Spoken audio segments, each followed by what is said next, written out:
is penetration testing of a web network. I'll preface this by saying this is by no means technical. There are technical things in here, but I will define them. The objective is to basically give you a taste of what this is all about. So, for the vast majority of you that are not aware, I am all this stuff you should know.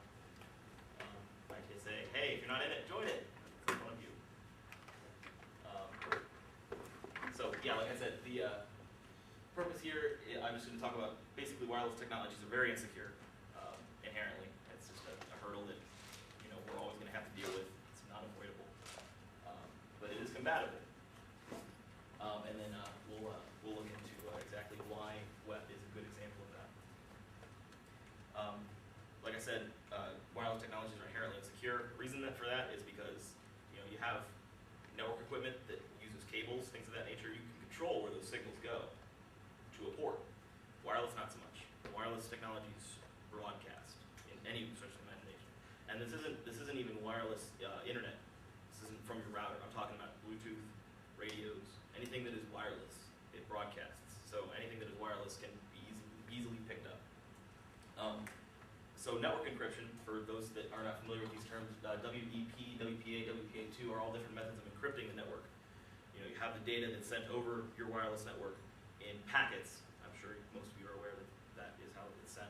And the packets are rearranged and encrypted so that you can't easily read it. But like I said, all the data is broadcast. So a potential hacker, all he needs to do is listen. Once he's captured that information, he can take it home and do whatever he wants with it. It may take him days, but he'll own you eventually. And then, like I said, wireless security is an ongoing process. Nyland, I know I've talked to most of you about Nyland. You haven't had him yet, but when you do, I promise you, he will tell you wireless security does not exist. There's no such thing. There's no such thing as network security. It is not a thing, but a process, and it always will be. There's never going to be some massive holy grail. Oh my God, no, hackers can't touch us now. Meet with them.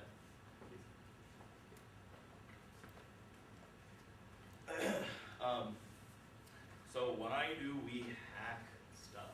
Let me pause here. Hacking is a term that I do not like to use a lot. It's a very, very well-defined term that has become cliche. Try not to use hack around me. I will correct you. It's mostly a. Are those my notes? Did I forget to get those? Yeah. Yes, please. Yeah. Oh, I don't need them yet, but I will in a second. Okay. So, the only reason, obviously, I want to preface this. You guys only hack your own networks for educational purposes, yada yada. The reason for this, first of all, just doing it, period, will give you a better understanding of wireless technologies in general. It's not even just hacking or cracking, or however you call it. Just doing it, especially with the tools that I have, like I'll use Backtrack 4, and I'll show you that. It's a Linux-based distribution. That taught me about Linux, which has nothing to do with wireless technologies. So you'd be surprised where you can find educational value in anything. And then obviously, I have the bottom network security. Holy crap, you'll get paid, promise. So that is why. We're going to go with some terminology. I'll try to be brief because a lot of these are a little technical, but SSID, I'm sure you guys are aware of that term. It's the name of the wireless network, so you have a network around called Netgear, as most of you have probably seen in the past. That's your SSID, and basically it's analogous with your network name. MAC address. How many are familiar with the OSI model yet? Internet networking has at least gone over it. What are the 7 layers of the OSI model, Jacob? Okay. Anyway, so the MAC address is essentially one lower than the IP address. It's a hardware specification. So your switches and your things that operate on that same layer need this information, MAC address. And all of your wireless cards and your routers and your network interfaces of any type have one of these bad things. Wireless access point is basically a router. The reason I say that is because you guys have probably dealt with just routers. There are also devices, especially in enterprise. There's one. I don't think they have it above me, but there's 2 out there. Those are wireless access points. Those are not routers. They look like routers, but they're not. Their only purpose is to distribute wireless signals. They don't do routing. They don't do anything but distribute wireless signals. So they connect to a router somewhere over there. BSSID. This is a little new. BSSID is basically the MAC address of that. So, like I said, every network device has a MAC address. It has to. So, other devices can find it. The BSSID would be the MAC address of the wireless access point you're connected to, or a router if you're connecting to a SOHO network. And then Backtrack, like I said, it's a Linux-based operating system. Great thing about Backtrack is it comes with everything pre-installed. You can find all the tools that I'm going to use in Backtrack separately. Many times you can use them in Windows. I have not tried that, but I've heard they work fine. But the cool thing about Backtrack is they have all the tools, and it's not just for wireless intrusion testing. It's for basically anything you can think of. So that's the great thing about Backtrack. Also, it includes drivers for your wireless devices that allow you to do some of the cool stuff we're going to show you. So, whatever tool suits you, I prefer Backtrack. Interface, this is a little more general. I'm sure you guys are aware of this term. Interface is the hardware card in your PC. It's your NIC.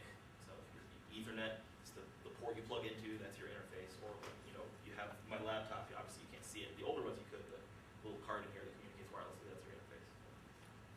Channel, all wireless networks of any kind have to operate on channels. If you look into your router configurations at home, you can actually change the channel. The common ones are, I believe, 1, 5, 6, and 11. So, like for instance, if you're in a cluttered apartment building and you're having interference issues, but your router's like right next to you, try changing the channel. A lot of the times that fixes it. And then IV packets, loosely defined, very loosely defined. These are packets used in WEP that contain the information necessary for cracking. There's an exploit with these packets that is used. Basically, the packets themselves are decryptors, for that kind of thing. And WEP cracking is done by injecting some sort of packet that's dumb, doesn't really mean anything, but then you compare it when it comes back out. And when you compare the results, you get the key. So the first things you gotta worry about when you want to do stuff like this, you need a computer. Can't use a ROM. Backtrack Live CD is my preferred method. There's one in that. It's tried and true. That is the beta though, so there's a newer version. Or you can use VMware. I just downloaded the image for the Backtrack 4 final last night, and you can run that on anything, as long as you have VMware installed, obviously. And then the final one, the wireless card that you are using, it has to be able to do two things. Monitor mode, that allows you to basically promiscuously search for packets and sniff, that kind of thing. Most wireless cards support this. It's not uncommon, especially with Backtrack having the drivers that make it possible. You usually don't run into issues with this. However, the second part, packet injection, that is something that you're going to need to check. If you want to do this kind of testing, you need to make sure that your wireless card is up to snuff in terms of injection. Like I said, Backtrack has the drivers that make that possible, but drivers can't make hardware do stuff it's not designed to do. So Google it. It's everywhere. You can find if your card's compatible really easily. Quick note, there's a command, and I'll show you this, in Backtrack, airreplay -ng --test, and then interface is the actual interface. Traditionally, it's WLAN 0, meaning wireless LAN 0. That's the name of your interface. When you specify your interface, Backtrack will detect whether or not packet injection and monitor mode is enabled on that interface. So those are the prerequisites.